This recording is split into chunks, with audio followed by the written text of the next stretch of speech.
Bitcom TV. Passa no seu smartphone.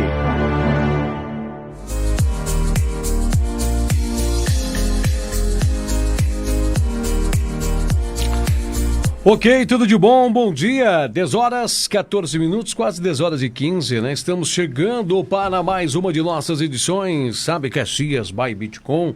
É sexta-feira, é dia 14, quinzena, concluída praticamente dentro do mês de agosto, e a temperatura está marcando aqui na cidade de Caxias do Sul 14 graus, estava em 13, subiu mais um grau, 14 graus. Timidamente parece que o sol quer dar o ar da sua graça, né? Quer aparecer por alguns instantes, nem que for de forma breve, para trazer um outro ponto de vista na interpretação do clima para esta sexta. As temperaturas hoje poderão chegar a casa de 22 graus.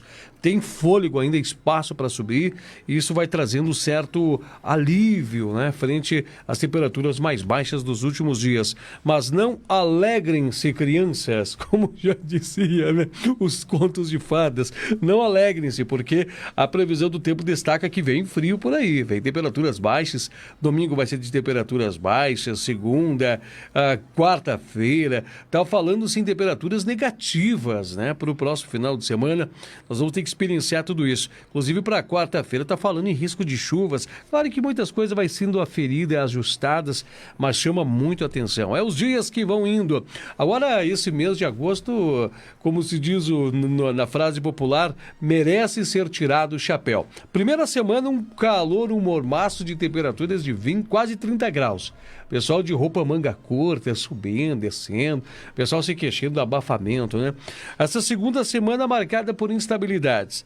A terceira semana por um frio, que é essa semana que está se desenhando aí, com um frio invernal. E a quarta semana, o que nos reservará agosto? Porque é os últimos fôlegos do inverno, né? Claro que ainda dentro dos 15 dias de setembro terá muita força, muita expressividade ainda, mas nós estamos já aí saindo desse ciclo invernal e vamos para o ciclo primaveril.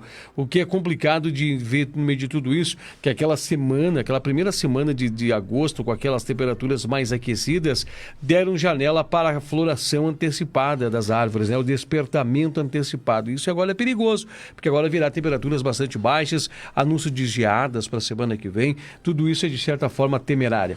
Mas vamos acompanhar e mais, vamos experienciar tudo isso na próxima semana.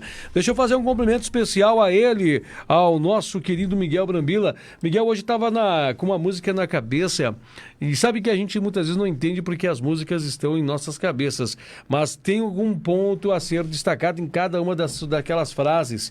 Estava eu aqui pensando comigo sobre aquela música do Raul que dizia: alô, aqui quem está na linha é Deus, estou vendo tudo esquisito. O que há com vocês? Bom dia. Bom dia, Edinho Soares, é verdade, né? Bom dia a todos, cafeína, o Pateta aqui, meu herói da infância, né? Um cidadão brasileiro correndo atrás da cloroquina aqui, né? Não sei porque que morrem 105 mil pessoas, já começando na cloroquina, com o Raul Seixas, né? Que era o filósofo irônico, crítico da sociedade, né? Alô, aqui é do céu, quem tá na linha é Deus, né? Tô vendo tudo esquisito, o que é com vocês, né? É verdade, Edinho, né? Bom dia. Que é, né? E é um pensamento, se for analisar, a filosofia pura, né, para o início dessa programação. O que está acontecendo, Miguel Brambila, hein? O que está acontecendo? Eu estava agora há pouco aqui fazendo observações nas redes sociais. As redes sociais são um caldeirão de pensamento, contradições. Uma hora é certo o que tu pensa, outra hora que tu pensa está errado. O teu pensamento ele é distorcido para que você caia no falso conceito de que você está pensando errado, você tem que mudar de opinião de uma hora para outra. Tá complicado. E a verdade em cima de tudo isso, aonde é que está? Estava vendo agora aqui uma postagem, né? E muitas coisas envolvidas também em cima de falsidades e tudo mais, mostrando que pelo Brasil, muitas pessoas estão entrando numa rota de pobreza e pessoas estão perdendo o pouco que se tem, né? E tudo isso mostra foi a utilização desse plano de fundo, né? Fiquei pensando como é que Deus deve estar olhando lá de cima e perguntando, olha, eu vejo daqui que as coisas estão esquisitas, o que há com vocês. Possivelmente nós vemos da onde tem que haver a ordenança para que nós criamos meios para sair de tudo esses imbróglios e nos dá as condições, não está vindo, está tendo rupturas. Ontem nós chegamos a mencionar na programação sobre essa turbulência que está ocorrendo dentro do próprio governo. Nós já era quase no final da programação e hoje é a oportunidade para nós conseguir aventar um pouco mais sobre esse assunto, falar um pouco mais sobre ele. Outro detalhe importante também, nós podemos aproveitar esse gancho para falar um pouquinho mais sobre reformas tributárias federais, que há um possível renascimento de uma CPMF, eu não sei se isso começa a ser deliberado hoje, você que está bem por dentro dos assuntos, mas parece que até livros, né? Até a cultura já está com dificuldades faz tempo, né? Inclusive agora vai vir um aporte financeiro para dar uma aliviada na questão da cultura, mas agora querem taxar o saber, é isso? É verdade, Edinho.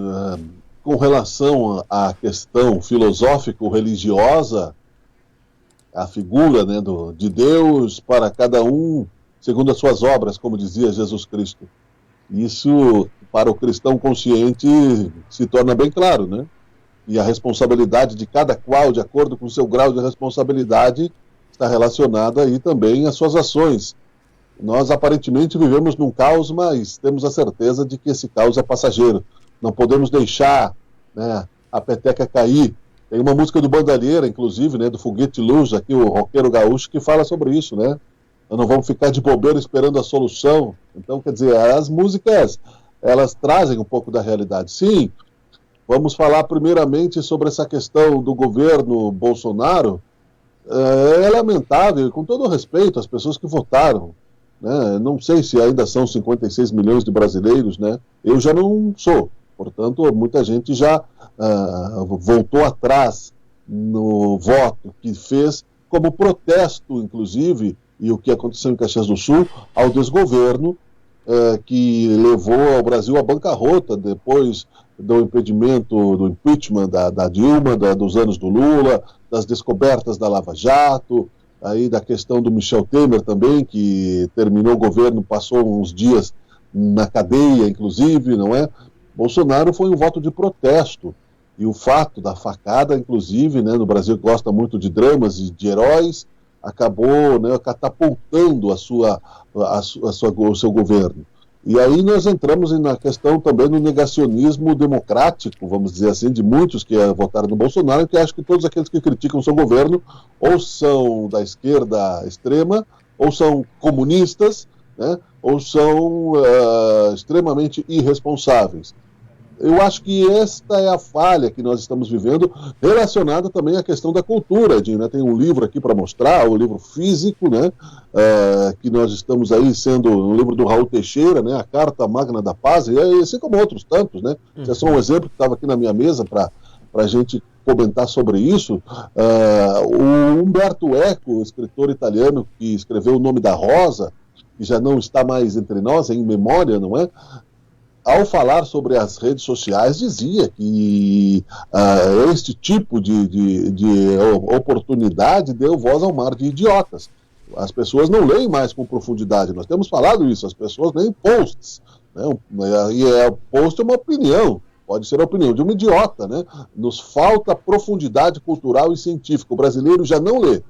O brasileiro lê muito menos que os argentinos. As livrarias café, as tradições, os saraus, né? O brasileiro não lê, a média do brasileiro, né? Quem lê muito, mas quem não, né?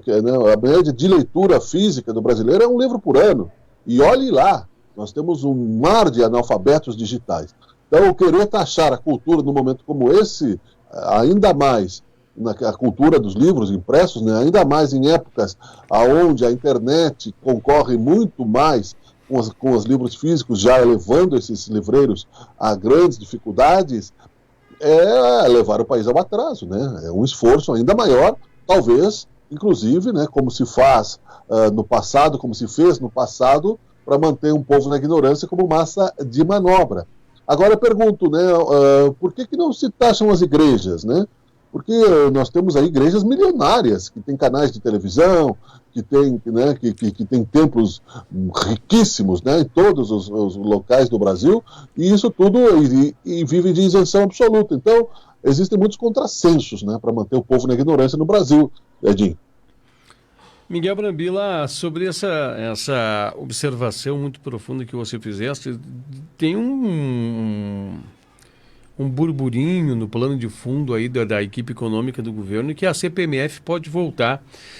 Quando a gente fala CPMF, esse nome ele é duramente rechaçado. Inclusive o Guedes fecha seus ouvidos, né? Diz que nem quer falar sobre esse nome.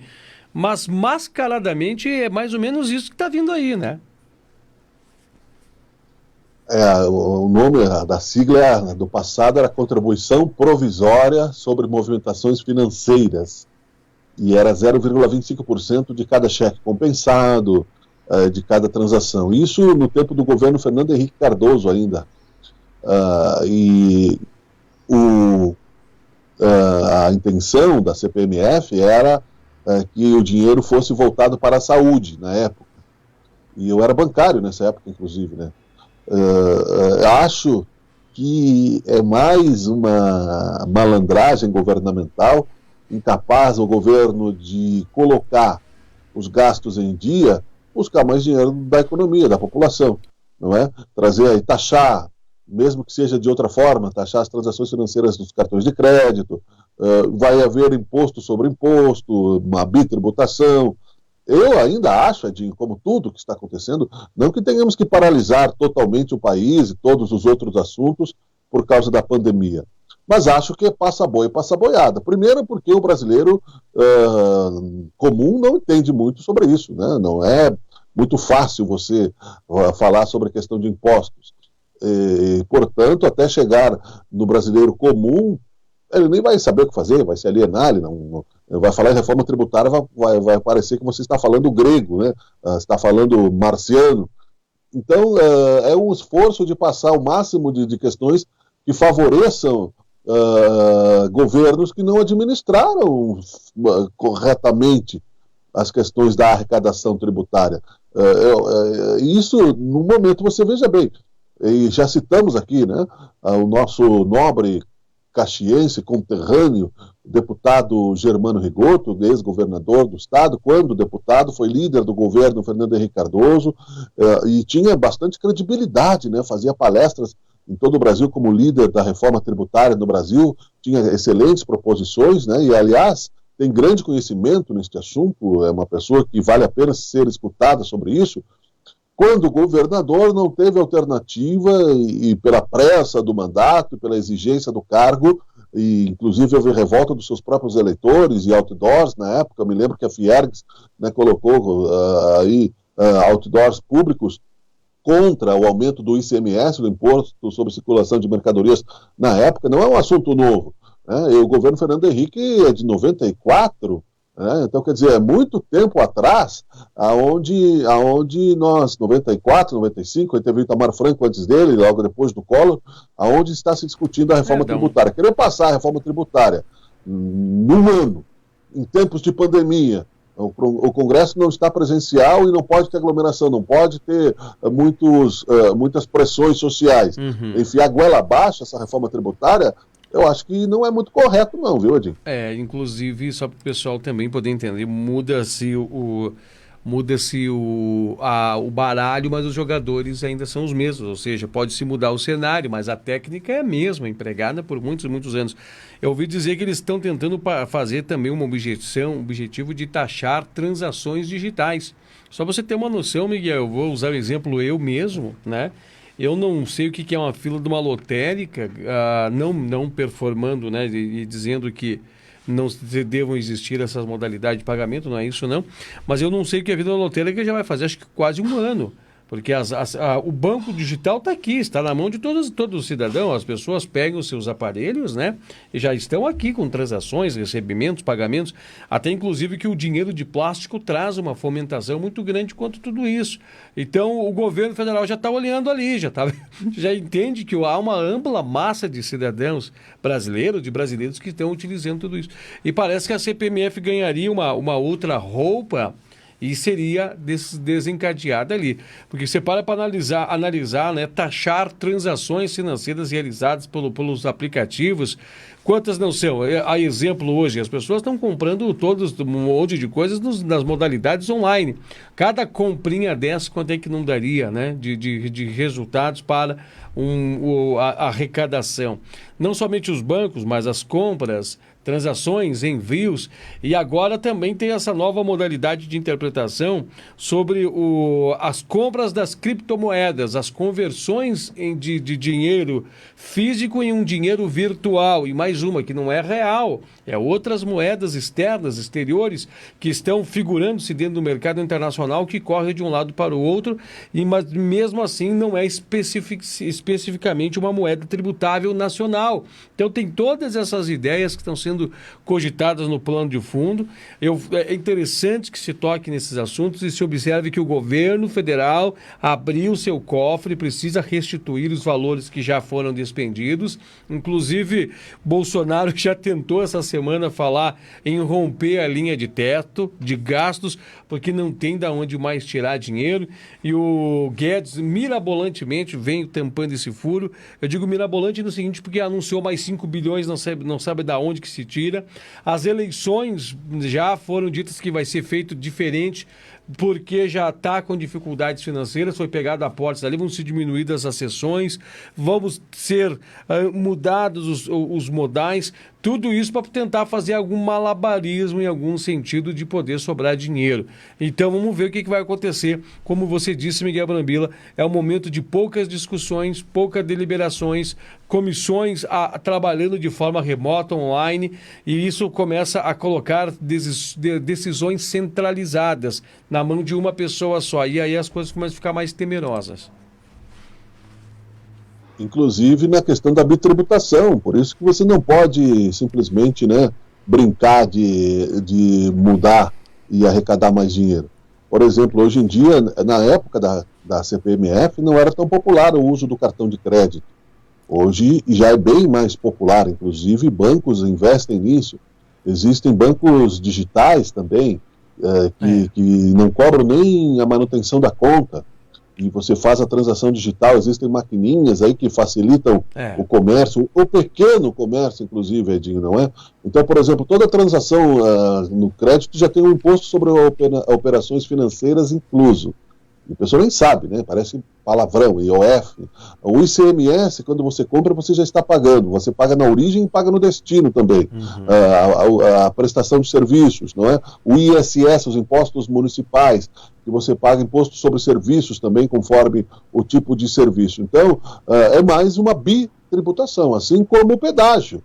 O pedágio nas estradas deveria ser muito barato, ou deveria, conforme a utilização do pedágio, e não existe nenhuma proposta nesse sentido, para uma pessoa que seja um representante comercial, alguém que utilize. Eu lembro quando nós tínhamos o pedágio Caxias-Farroupilha aqui, que foi uma briga muito grande no governo Brito, lembrando aí o governador que deu entrevista a ex-governador, que não mora mais no Brasil, né, recentemente, que era o dito contrato juridicamente perfeito, né? Então, quer dizer, você tinha que andar 17 quilômetros, aí quem ia e voltava, no mesmo dia não pagava, e era uma confusão, um contrato juridicamente perfeito, não é?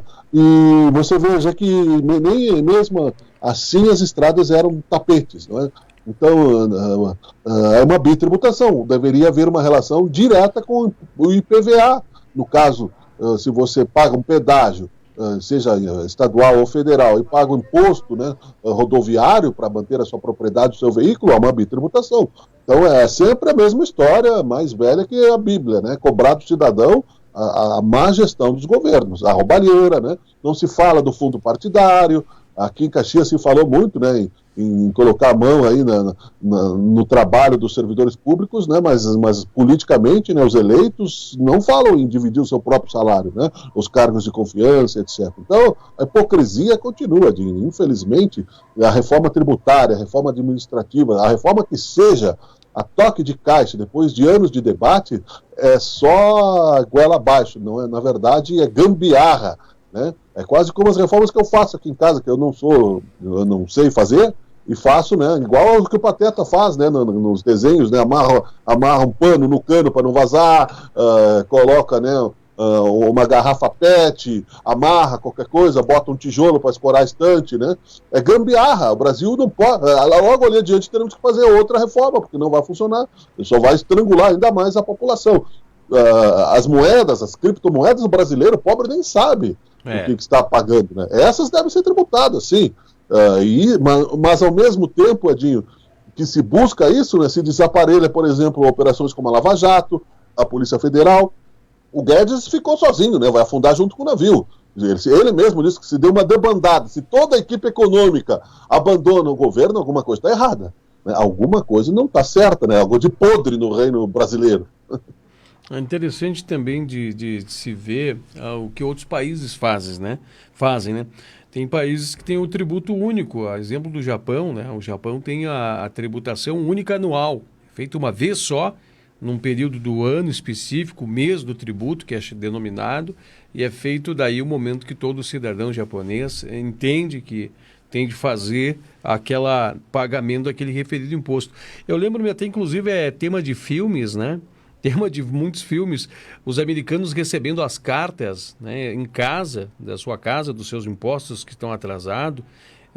Inclusive há um departamento social, né, um departamento de trabalho americano, tipo uma espécie de uma polícia de tributação da Receita Federal, que vai na casa dos americanos, muito diferente do que acontece aqui no Brasil. Chega lá, confisca, né, faz, você está atrasado, o fisco te pegou, está aqui, nós somos os agentes, viemos buscar o seu automóvel, e aí prende-se o carro, leva. Então tem muitas questões, mas é interessante aproveitar desse teu conhecimento para trazer para as pessoas entender o quanto de imposto é pago. E outra coisa, né? Nós pagamos imposto para a federação, nós pagamos imposto para estados e nós pagamos os impostos para os municípios. Então a gente vê 3 esferas que geram uma pesada carga tributária.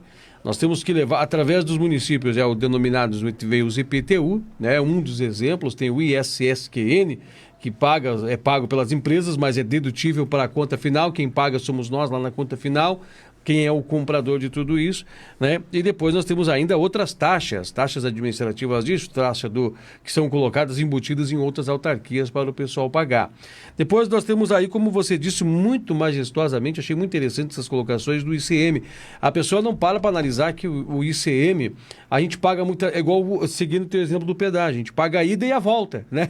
A gente paga tanto quanto o subcomprador, né? O atravessador adquire, ele repassa, e a gente paga no final as duas contas. E quando a vez que é lançada uma nota, esse imposto também é lançado e é cobrado. Eu lembro de uma empresa aqui em Caxias do Sul que ela tinha setorizações, ela tinha 5 unidades presentes, distribuídas por pontos específicos da cidade de Caxias do Sul. E tinha que se transitar mercadorias por entre essas unidades. Uma determinada unidade fazia a pintura, a outra unidade fazia a preparação, a outra unidade fazia determinado serviço. E toda vez que o produto circulava entre uma unidade e outra, tinha que ser lançada uma nota, porque essa nota é que dava viabilidade do trânsito. E cada vez que lançava-se essa nota, lançava-se uma cota de ICM que era tributada pelo Estado. Um exemplo que a gente vê muito visível do Grupo Randon. O Grupo Randon, de uma forma, de um diálogo que se teve, a gente não sabe de que maneira aconteceu, faz a interconexão e a interligação do seu parque fabril com suas empresas por uma elevação, um elevado que corre de um lado para outro, quem sabe já para não essas questões envolvendo essa bitributação, para tentar na outra partida lançar um produto mais competitivo, porque o Rio Grande do Sul tem uma carga tributária, por enquanto, na média de 30% em alguns itens. Podemos dizer que está rodando uns 25%, talvez, porque tem alguns itens que estão mais baixos, outros itens estão mais altos. Mas os mais rotativos, que é a energia, principalmente, está na casa aí dos seus 30%, telefonia também. na casa dos seus 70%. Então, tudo isso gera-se um estrangulamento, perda de eficiência, de esforço na força da produção, da evolução, e a gente fica muitas vezes questionando o que se vem a contrapartida, o que nós estamos recebendo a contraprova de tudo isso. Estamos recebendo melhorias das nossas escolas? Estamos recebendo melhorias das nossas estradas, estamos recebendo portos, estamos recebendo ampliações de modais de conectividade, estamos recebendo duplicações de rodovias. A gente para questionar que é um esforço despendido que sustenta um anteparo de uma classe governamental, um grupo diferenciado, mas que a contrapartida do serviço que vem de retorno se torna muito pequeno. Uma vez eu vi uma charge, só para complementar e já passar Miguel Brambila, que está aguardando também para trazer complementos, que mostrava-se uma definição do que é um imposto. Mostrava-se um rio, um arroio, um rio, e mostrava-se de uma margem ou a pessoa pescando. E a pessoa estava ali pescando, tirava o peixe e colocava o peixe na lata. Tirava o peixe do rio e colocava o peixe na lata. E aí, para expressar como é que se formava o governo com os seus impostos, mostrava do outro lado do rio uma pessoa, um agente que vestido caracterizado pelo governo. E ele também jogava seu anzol, mas não dentro do rio, jogava na sua lata e puxava os seus peixes que você pegava. Essa era a definição para botar como é que funciona o negócio. O ISSQN é um imposto provisório, aliás, é um imposto sobre serviços de qualquer natureza, né? Qualquer natureza. Você veja bem, primeiro que o termo imposto, né, já demonstra aí um constrangimento. Eu lembro do xerife de Sherwood, né, da fábula do Robin Hood, né, cobrador de impostos, né? Judas era cobrador de impostos, inclusive era muito mal visto entre os apóstolos, porque era o cobrador de impostos do Império Romano. Esta voracidade dos governos não vem de hoje, Edinho, né? Ela é muito antiga. Você falou, por exemplo, da conta de energia. Na conta de luz, você vê que já vem discriminados os impostos que você paga ali. Então, a partir do momento que você já paga na conta de luz, no final da conta de luz, tanto de imposto disso, tanto de imposto daquilo, um imposto parecido com a CPMF, você vai pagar 2 vezes, então, né? Você recebeu o imposto discriminado na conta de luz. Aí você vai no banco usar a sua conta bancária, ou até mesmo na lotérica, com o cartão de crédito para pagar a luz, você vai pagar 2 vezes o imposto. Né? Então, quer dizer, aí há uma bitributação também. Portanto, como sempre, né, quer se tapar o rombo da desgovernabilidade, cobrando dos cidadãos mais sacrifício. É aquela história, né? Vamos sacrificar com o discurso. Eu lembro também, a cultura infantil, quem assistiu os filmes do Shrek, em um momento, o Rumpelstiltskin, né, que é um malandro da literatura, né, da cultura e das fábulas, né, colocado no filme do Shrek, engana a população e em algum momento, né, então ele está fazendo a flauta do bom político, do bom administrador, hipnotizando a população, seduzindo a população de forma a enganá-la logo ali na frente, né? Ele vive em grandes palácios e a população na pobreza. Tem várias representações disso, né? No Rei Leão tem o Shrek, por exemplo, né? O Shrek, o Scar, não é? Que também são governos preguiçosos, governos omissos, que permitem que as hienas roubem, né? Que os condenados trabalhem próximos ao governo, que disfarçam a hipocrisia que nós vivemos, né? Papo furado, na verdade, essa história de querer cobrar da sociedade, vamos organizar a casa. Na verdade, é pôquer, é blefe, quer jogar fumaça no ventilador, enquanto 105 mil brasileiros morreram em tempo de pandemia, né? E o negacionismo acontece ainda muito claramente. Não entendo por que esses teimosos do mundo não tomam essa porcaria dessa cloroquina, não é? Porque, na verdade, não funciona. Morreram 105 mil teimosos no mundo, no brasileiro, no Brasil, fora o mundo. No dia 16 de abril, eu fiz um post que morreriam 140 mil pessoas no Brasil, né? E acho que vai morrer mais que isso, infelizmente, Edinho. Estamos aí vivendo momentos obscuros, apesar da tecnologia. Um comercial, voltamos em seguida, meu caro Edinho Soares. Perfeito, né? Vamos então ao nosso bloco comercial. Até é interessante, Miguel, só a título de também toque a mais. Caxias do Sul passa dos 4.000 também casos de Covid-19, um crescimento muito acentuado nessas últimas semanas. Breve espaço, já voltamos com vocês aqui na programação. Existem 1000 maneiras de você superar este momento de pandemia. Paciência, coragem, fé, confiança, criatividade. Existem 1000 maneiras de passar o tempo na sua quarentena. Muitas delas com sabor de queijo. Supere-se neste momento buscando as melhores receitas. A criatividade é sua. O queijo fazemos questão de apresentar. Casa do Queijo Rio Branco. Os bons sabores se juntam aos bons momentos. Avenida Rio Branco, 1173, bairro Rio Branco. Venha nos visitar.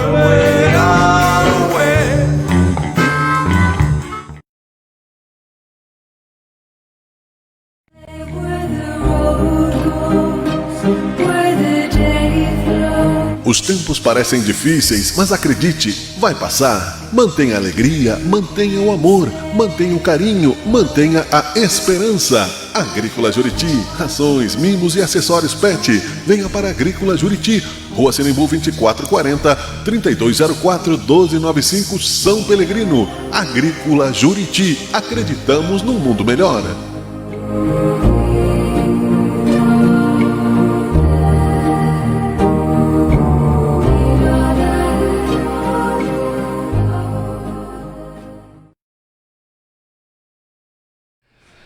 Perfeito, estamos de volta agora, 10 horas e 44 minutos, né? Nós estamos com o nosso Sabe Caxias by Bitcom para você na programação desta sexta-feira. Final de semana chegando, nós estamos fazendo essas observações. Parece ser um tema bastante cansativo, maçante, mas não tenho dúvidas que vai reverberar e muito para os próximos meses dentro do coração nacionalista, dentro do coração do nosso Brasil. Mais uma, né? Talvez seja um pouco ofuscado ainda essa temática pelos desdobramentos políticos que começam a crescer muito, já começa a se cogitar muitas eleições municipais, as buscas pela corrida à Câmara de Vereadores, né, o Legislativo também, muita movimentação, talvez se ofusque um pouco por causa de tudo isso. E aí nesse apagão, tudo que as coisas acontecem. Quando nós voltamos no outro ano, as coisas são diferentes, mudam, alteram-se. Sobre o Covid-19, Caxias do Sul chegando na casa dos 4.100, número de domiciliar aumentando, a curva acentuada crescendo, né? O número de recuperados também é um número que é considerável aqui para a nossa sociedade de Caxias do Sul. O número está, né, em recuperados, está na casa dos 3.143, um número também bastante considerável e deve ser destacado. Miguel Brambila, eu não sei se você já ouviu nas redes sociais ou se existe relatos de um usuário de cloroquina, alguém que já utilizou cloroquina, já trouxe seus experimentos, já comentou como é que foi, como passou por esse período, se já teve como é que foi a sua experienciação? Teve alguém que já narrou algum fato semelhante a esse, pelo que você viu? Eu não tenho conhecimento disso. Eu gostei da tua colocação, relatos de um usuário de cloroquina, não é? Parece, né? Relatos de um usuário de morfina, né? Eu, Cristiane F., 13 anos, drogada, prostituída, né? Tem um livro que não é, Dinho? A cloroquina, ela serve no combate à malária e ao lúpus, e não mudou. Apesar de tentarem, né, a gente tem parte do Brasil que parece que gostaria de viver na Coreia do Norte, né, que lá não tem Covid, sabia, Dinho? Lá, né, ou na Rússia, né, inclusive o Brasil está cogitando, né, eu não sei por que chamar o Eduardo Pazuello de ministro interino, né? Ele é ministro da saúde, porque o Bolsonaro não está se mexendo para trocar o ministro, para botar outro ministro como médico, né? Qualquer médico, qualquer cientista que entrar no Ministério da Saúde vai ter que negar a cloroquina, não tem como ele, né? Mesmo que ele coloque no seu laboratório aí para alguns, o que eu já li, Edinho, na verdade, foram posts de pessoas que são, assim, boçais, que acham que são extremamente inteligentes, né? Então tem lá os relatórios, né, na bula. Causa isso, causa aquilo, lá embaixo. É Novalgina. Então, se você tomou Novalgina, né, você achou que era cloroquina. Dizendo que a cloroquina não causa problema nenhum. o Bolsonaro estava acompanhado numa UTI presidencial, num sistema, fazendo 2 ou 3 exames de rins e de coração diariamente, para ver se tinha algum tipo de problema, e de fígado, né? Também. Então, as intoxicações geradas pela cloroquina, elas continuam sendo as mesmas, nada mudou. Assim como esta vacina russa não tem comprovação científica, você pode ter sérios problemas de convulsões, problemas de mutações genéticas, problemas aí inclusive pode até causar outros tipos de problemas. Você vai colocar um vírus dentro do seu organismo que você não sabe se está comprovado. Então, esses relatos dos usuários de cloroquina, porque você veja bem, o índice de mortalidade da Covid continua sendo o mesmo, não passa aí de 6%, 5% da população. Então, mas então é uma gripezinha. Não, não é. São 7 bilhões de pessoas no mundo. Se 1% das pessoas, se contaminasse todas as pessoas do mundo, vamos arredondar para 7 bilhões. 1% disso são 700 milhões de seres humanos. 700 milhões. Nunca na história da humanidade teve tanta ameaça. 1%, né, que é o índice. Então, bastante gente se recupera, óbvio, porque o índice de letalidade, como a gente diz, né, era 6%, passou a 5%, etc. Então, não existe eficiência na cloroquina, não há eficiência, mas, porém, né, aqueles que acreditam, né, no Messias, né, vão morrer dizendo que a cloroquina é a salvação e que quem não toma é otário, né? São 105 mil otários que morreram no Brasil, então, Edinho. Eu gostaria de falar contigo, Miguel, também sobre a pesquisa Datafolha, que foi divulgado, que traz os índices, né, de aprovação do presidente Bolsonaro. Segundo o Datafolha, inclusive está no G1 essa pesquisa, a aprovação de Bolsonaro sobe para 37%, a melhor do mandato, e a reprovação cai para 34%, tá? Esta é inclusive foi postado ontem à noite, né, essa pesquisa do Datafolha, e também há uma atualização realizada alguns minutos atrás, né? Diz que o presidente atinge a sua melhor avaliação desde o início do mandato, segundo a pesquisa da Datafolha, divulgada pelo jornal Folha de São Paulo ontem à noite. A pesquisa indica alto no número de eleitores que consideram o governo ótimo ou bom, e queda nos que veem o governo como ruim ou péssimo. Os percentuais são ótimo bom 37%, regular 27%, ruim e péssimo 34%, não sabem, não responderam 1%. A pesquisa Datafolha foi realizada em 11 e 12 de agosto, com 2.065 pessoas brasileiras adultas que possuem telefone celular em todas as regiões e estados do país. A margem de erro é de 2 pontos percentuais para mais ou para menos. Essa taxa de aprovação é a maior registrada desde o início do mandato de Bolsonaro. O que a gente pode avaliar sobre isso?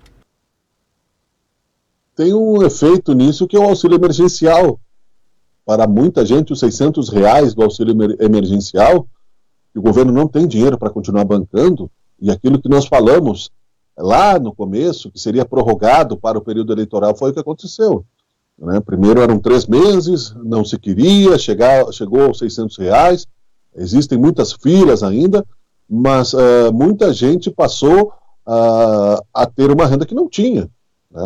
Você veja que, por exemplo, 400 milhões de brasileiros inexistentes receberam, ou passaram a receber, parte deles, né, que conseguiram receber o auxílio emergencial. E antes eles não existiam, portanto eles não tinham nem o tal do Bolsa Família. Eu atribuo essa popularidade ao assistencialismo, não a uma política séria de transformação social. Veja bem que, como disse o Guedes, né, a debandada dos políticos sérios do governo já demonstram isso. Né? Nós caminhamos num populismo de extrema direita, pão e circo. Então se deu aí esta reviravolta estatística, sendo que, né, sempre há um grau de desconfiança nas pesquisas e uma margem de erro, mas a Folha de São Paulo, segundo o Bolsonaro, né, é da mídia marrom, mas está elogiando o governo. Então, quer dizer, segundo o Bolsonaro, a Folha de São Paulo, o Estadão, a Globo e o mundo todo são conspiradores, né, contra a Covid e contra ele, né? Aliás, contra ele, né, porque a Covid eles acham que é golpe da mídia, etc. Essa gripezinha não é tanto assim, e muita gente cai nessa, né? Então eu atribuo isso ao auxílio emergencial, Edinho. Esse dinheiro que não vai ficar pingando sempre na conta das pessoas. Ele está tentando, né, fazer isso virar um assistencialismo, mas não sei se vai conseguir. É só para poder trazer mais alguns dados. Uma boa observação, Miguel. Trazendo aqui, entre os homens que avaliaram o ótimo e o bom, 42% são homens, tá? Entre as idades, ou melhor, entre homens, né, ele foi avaliado por 42% desses com esse índice. Entre os que têm 35 e 40 anos, os que avaliaram o ótimo e bom somam-se 45%. Tecnicamente, a classe trabalhadora, né, 35, 44. Entre moradores do Sul, olha que interessante isso, 42% atribuíram-se a ele ótimo e bom. Geralmente, ele é mais fraco no Sul e perde força também no Nordeste, né? E aqui mostra que entre os moradores do Centro, Oeste e o Norte, ele está com 42% de avaliações do ótimo bom, e entre o grupo de empresariados, 58%. Entre as avaliações ruim e péssimo, olha que chama atenção também, bastante interessante, ele perde muita força com as mulheres ainda, né? 39% das mulheres o avaliam como ruim e péssimo. Entre os que têm ensino superior, 47% os avaliam fraco, bom, né? Ruim e péssimo. Ele tem também uma baixa avaliação entre os que ganham mais de 10 salários mínimos. Entre as pessoas de cor negras, né, 48% o avaliam péssimo e ruim, e entre os estudantes, 56%. Então, esses são alguns números que trazem tudo isso, né? E mostram onde ele tem maiores adesões e menores adesões. Miguel, você já dá uma olhada sobre tudo isso? Eu só estou chegando, está chegando aqui na nossa programação, aqui na câmera, está chegando para a gente aqui, para trazer mais informações. Eu estou só localizando a câmera. E Voz Garaboto nós não vamos conseguir lhe mostrar em vídeo, mas o pessoal vai lhe ouvir. Está chegando com informações e vou, por gentileza, fique à vontade para destacar as informações. É a reportagem que chega nesse exato momento. Bom dia, Edinho. Bom dia, Brambila. Bom dia. Tudo bem, Ivan? Prazer sempre. Tudo certo, preparando aqui a jornada esportiva para hoje à noite, Juventude, Paraná e Juventude, mas uma informação não é positiva que eu vou trazer agora, é que Caxias do Sul já tem a confirmação de 68 óbitos por Covid-19. A morte mais recente, o óbito mais recente, é de uma idosa de 60 anos que estava internada na UTI do Hospital Geral desde o dia 5 de agosto. Ela era hipertensa e diabética e faleceu ontem, dia 13 de agosto. Dessa forma, Caxias do Sul registra 40 óbitos masculinos entre 46 e 94 anos e 28 femininos entre 33 e 97 anos. Portanto, Caxias do Sul já tem 68 óbitos por Covid-19. É mais um registro, né, de óbito. Inclusive tem uma questão também envolvendo um dos óbitos em Caxias do Sul, a contestação dos próprios familiares, dizendo que o familiar que veio a óbito não estava com Covid, né? E também um clamor, né, um clamor social muito grande por parte das publicações, dizendo que muitas pessoas dizem, né, é mais um que está sentador de bancos de praça, né, que vão a óbito. Então ela também fez um desabafo, né? A pessoa que postou fez um desabafo dizendo: meu pai não veio a óbito de Covid, vocês não sabem a dor que nós estamos, e é triste de ver as pessoas comentando, dizendo que o meu pai era uma pessoa que só ficava sentado em praças, sendo que não é verdade. Meu pai trabalhou honestamente a vida inteira. Então tem... as pessoas muitas vezes ficam dizendo assim, é mais um, né? Mais um idoso e tal. É bastante complicado, gente, bastante complicado mesmo. Nós estamos perdendo nesses últimos dias muitas pessoas para o Covid, ou que estão também com o fator de Covid como reagente, seus organismos estão indo a óbito. 68º óbito registrado aqui na cidade. Porto Alegre passa dos 500. E isso engorda mais ainda os trágicos números que vão ser somados hoje à noite com o restante do país. Obrigado, Ivan Garaboto, pelas informações. Miguel Brambila. Obrigado, Ivan, pela informação. Sim, é lamentável. E isso vamos linkar com a volta às aulas, não é? Nesses últimos minutos, não é momento. Nós vamos falar sobre isso também. Sim. Antes disso, quero citar a dor das famílias e o respeito ao luto. Uhum. E é verdade, sim, há preconceito com quem é contaminado. Já ouvi vários relatos de pessoas que se contaminaram e se curaram, e que sofreram preconceitos por medo, e que voltaram ao trabalho, né, que foram como se você tivesse culpa do seu contágio, não é? E outras pessoas que acabaram aí vindo a óbito, deixando a família aí como se fosse um criminoso que morreu, né, por causa disso. E outros que negam, evidentemente, né, e veementemente a doença, né? Os exames devem se tornar públicos. Isso é o mal da teoria da conspiração. Existem, né, muitas coisas ocultas, muita falsidade ideológica no Brasil e no mundo, muita gente, né, mas muitas pessoas continuam dizendo, né, que a Covid não existe, né, que nós não podemos entrar nessa história de que agora, como aconteceu lá no Amazonas, inclusive, Edinho, né, na questão da volta às aulas, já está havendo contágio no Amazonas, né? Os prefeitos, né, de 10 pesquisados, 9 da FAMURS são contra o retorno às aulas, somente quando tiver uma vacina. E aí, portanto, eu como pai e como também observador dessa questão, sou a favor. Porque este idoso, que não é tão idoso assim, 60 anos, né, não é tão já foi, né, mais idoso, hoje em dia... nós temos já a quarta idade. A pessoa com 60 anos é diferente, né, Miguel? Desculpa não interromper, mas hoje em dia é outro perfil físico, né? É outro perfil físico. Desculpa lhe interromper. Não, pode interromper, porque se você não interromper, eu não paro. Imagina. Faz parte da nossa profissão, né? Então, quer dizer, dentro dessa realidade, as crianças, como será o retorno às aulas, né? Todos esses protocolos, como serão cumpridos, nós voltamos a dizer que não há ambiente, né, financeiro, e se voltar às aulas, a partir desta proposta do governo do estado em Caxias do Sul, em seguida, logo depois, nós estaremos em bandeira vermelha e logo adiante em lockdown, antes do fim do ano. É óbvio, é matemático isso, né? Não tem como voltar às aulas em período, né, crescente de pandemia. Não sei porque o brasileiro pensa que vive na Europa. É isso que... Eu vi, e eu tenho falado isso também, não sou o único a falar, mas eu vi uma entrevista do Luiz Felipe Pondé, se tem mais credibilidade que eu, e tem, com certeza, que é um filósofo, que não existe fórmula pronta nessa questão da Covid, né? Não existe importar fórmula pronta para a felicidade, fórmula pronta para a economia, fórmula pronta para a administração. Temos que usar o raciocínio. Voltar às aulas é o suicídio coletivo. Uma semana depois do retorno às aulas, estaremos em bandeira vermelha e logo adiante em lockdown, porque as crianças vão contaminar as suas casas, e aí acabou, né? Não tem o que fazer, é empilhar, né, dor e sofrimento, Edinho. Inclusive, nós mostramos hoje pela manhã, dentro do Bitcoin Bom Dia, uma fala de meia-culpa do governador Eduardo Leite na sua live de ontem. Ele diz que em nenhum momento estaria pensando numa volta definitiva, mas que queria abrir um diálogo social. Só que foi apresentado até calendário, né? Dia 31, volta do quadro infantil. Esse é irreversível, esse já vai voltar. Inclusive, ele disse na live dele de ontem à tarde que o objetivo é permitir que os pais que queiram que os seus filhos não fiquem, né, em mãos de cuidadores ou na mão dos seus pais idosos, que tenha sim um ambiente amparado com protocolos para serem atendidos.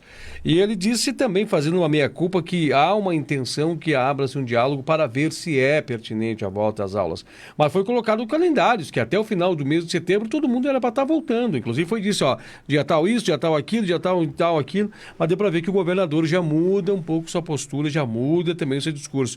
Ontem o pessoal do CEPER se manifestou muito duro também. Tem uma carta aberta circulando nas redes sociais da Associação dos Diretores de Escolas do Estado do Rio Grande do Sul.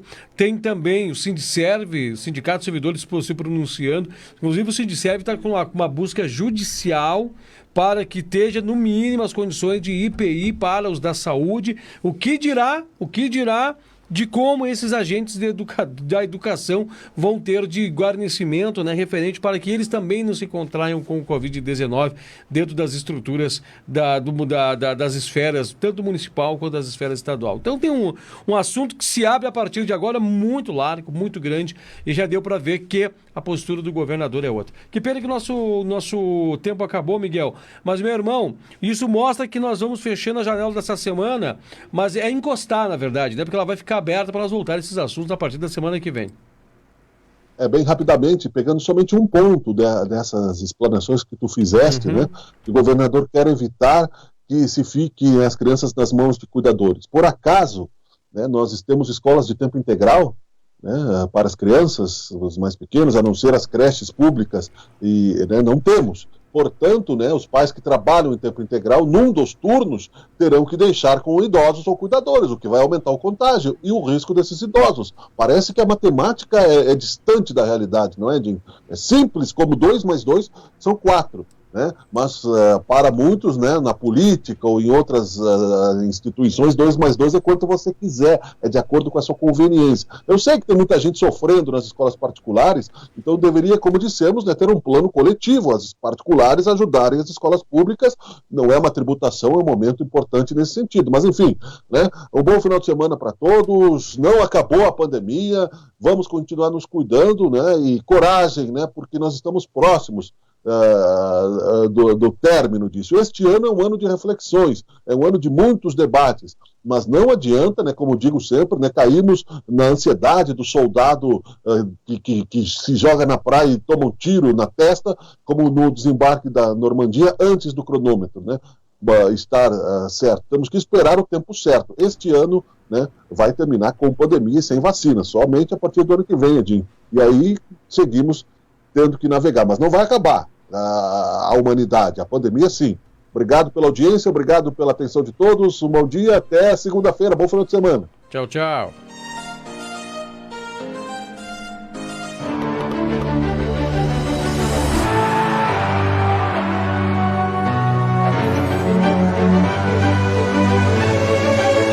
Bitcom TV.